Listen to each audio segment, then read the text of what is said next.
Hello student. तो आज हम करने वाले क्लास 8 का मैथ का परिमेय संख्या के घटाना का प्रगुण। परिमेय संख्या के घटाने के प्रगुण में हमने समवर्ग प्रगुण कंप्लीट कर लिया था।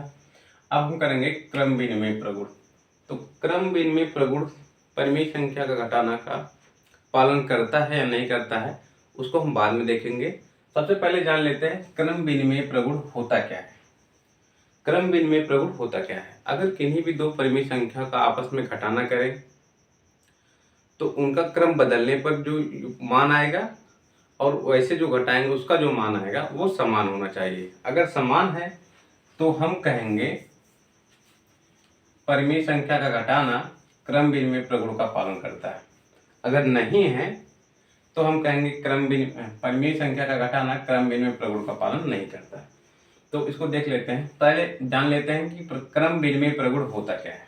क्रम विनिमय प्रगुण होता क्या है? तो क्रम विनिमय प्रगुण होता है किन्हीं भी दो परिमेय संख्या का अंतर किन्हीं दो परिमेय संख्या का अंतर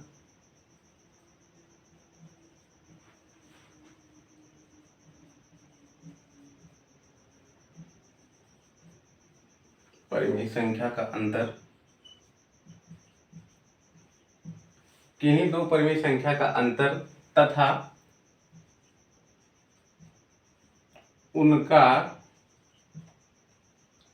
आपस में क्रम बदलने पर अंतर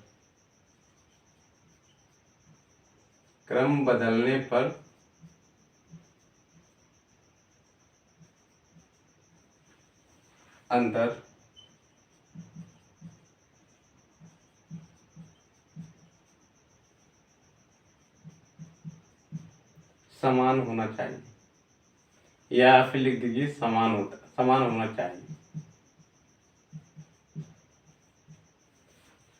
मतलब अगर आपके पास दो परिमेय संख्या दी जाए, मान लीजिए हमारे पास दो परिमेय संख्या है P/Q माइनस R/S। इसका जो अंतर है ये किसके समान होना चाहिए? R/S minus P/Q। इसका जो मान आएगा और इसका जो मान आएगा, अगर ये दोनों आपस में क्या है? बराबर है। अगर ये दोनों मान आपस में क्या है? बराबर है, तो हम कहेंगे कि परिमेय संख्या के घटाना का प्रगुण यानी क्रम विनिमय प्रगुण समवर्ग प्रगुण का पालन करता है। अगर समवर्ग प्रगुण का पालन करता है तो ये कंडीशन होल्ड होनी चाहिए, सेटिस्फाई होनी चाहिए। तो यहाँ पे मुझे लगता है आपको समझ में आ गया होगा क्रम विनिमय प्रगुण होता क्या है। फिर से बता दे रहे हैं, किन्हीं दो परिमेय संख्याओं का अंतर तथा उनका आपस में क्रम बदलने पर अंतर। दो परिमेय संख्या है, इनका जो अंतर है यानी घटाना, इनका आपस में क्रम बदलने पर, यहाँ पे R/S यहाँ पे था, हमने क्रम बदल दिया, R/S में से P/Q को घटा दिया, तो इसका जो मान आएगा और इसका वो आपस में क्या होना चाहिए? समान होना चाहिए। तब हम कहेंगे कि परिमेय संख्या का घटाना क्रम विनिमय प्रगुण का पालन करता है। तो एक क्वेश्चन कर लेते हैं जिससे आपको अच्छे से समझ में आ जाएगा। तो इसको आप नोट डाउन कर लीजिए। क्वेश्चन हम यहीं पे कर लेते हैं।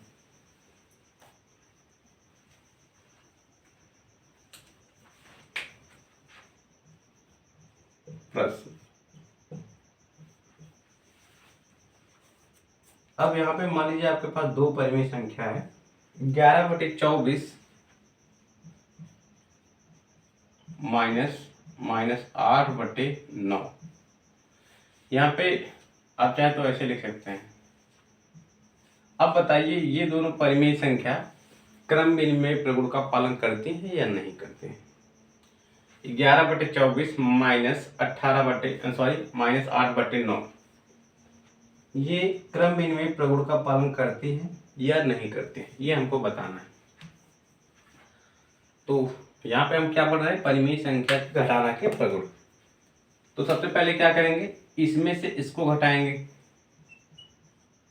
11/24 में से 8/9 को घटाएंगे, फिर क्या करेंगे?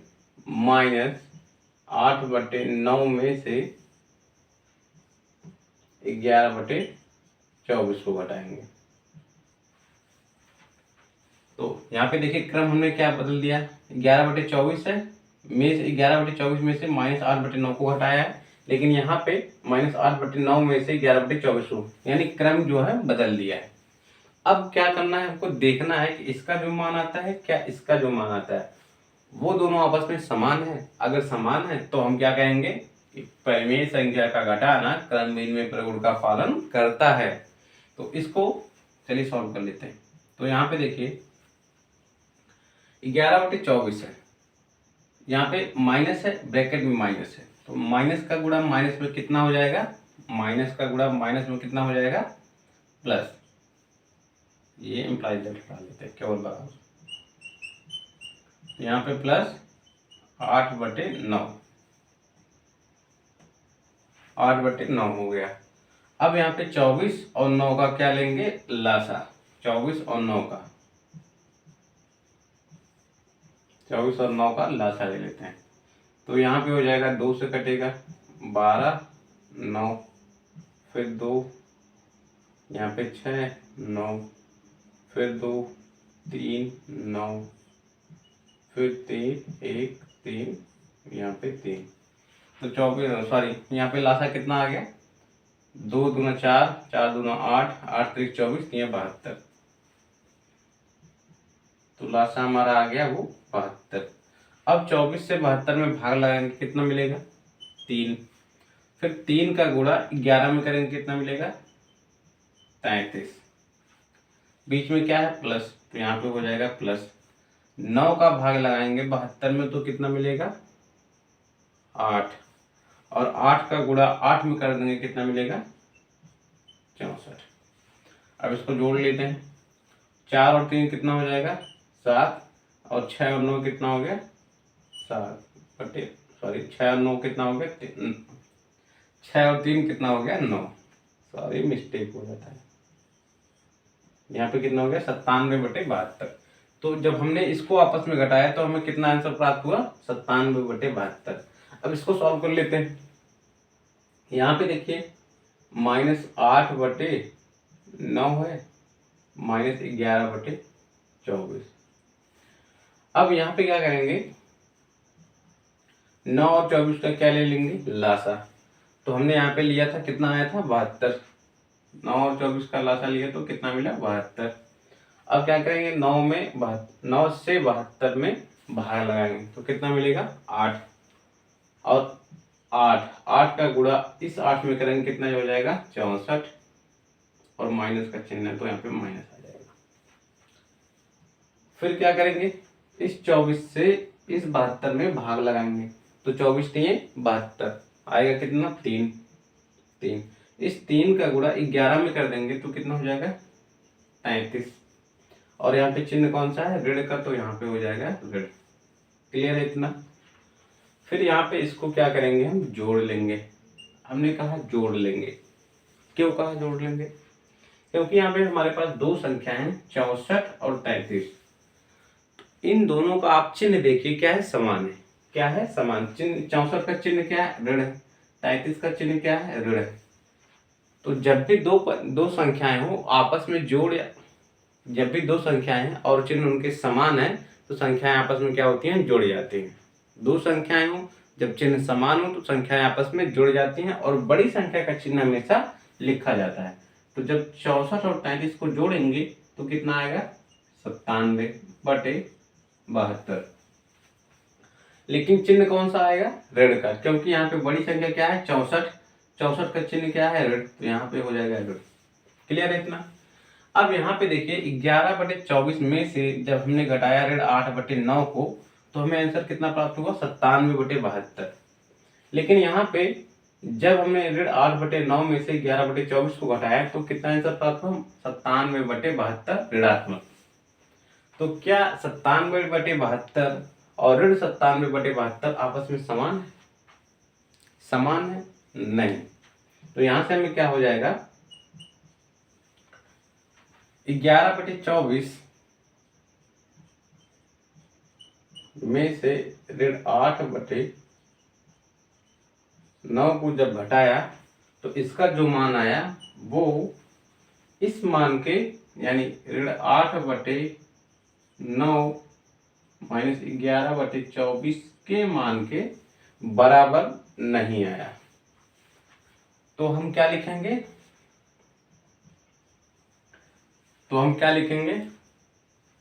परिमेय संख्या का घटाना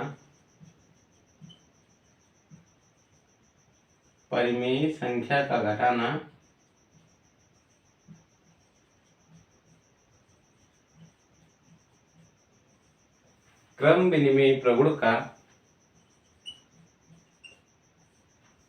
विनिमय एक मिनट चेक कर लेते हैं आपको दिखाई दे रहा है कि नहीं दे रहा। क्रम विनिमय प्रगुण का यहाँ पे लिख दे रहे हैं, इसके बाद की लाइन यहाँ पे क्रम विनिमय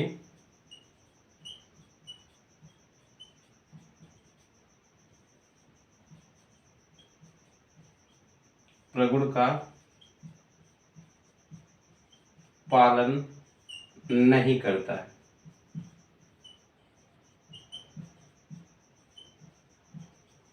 परिमेय संख्या का घटाना क्रम विनिमय प्रगुण का पालन नहीं करता है, यहाँ पे नहीं करता है। तो इस वीडियो में यहीं तक, मिलते हैं नेक्स्ट वीडियो में नेक्स्ट प्रगुण के साथ। तब तक के लिए थैंक यू। तब जाने से पहले हमारे चैनल को जरूर सब्सक्राइब करिएगा। Thank you.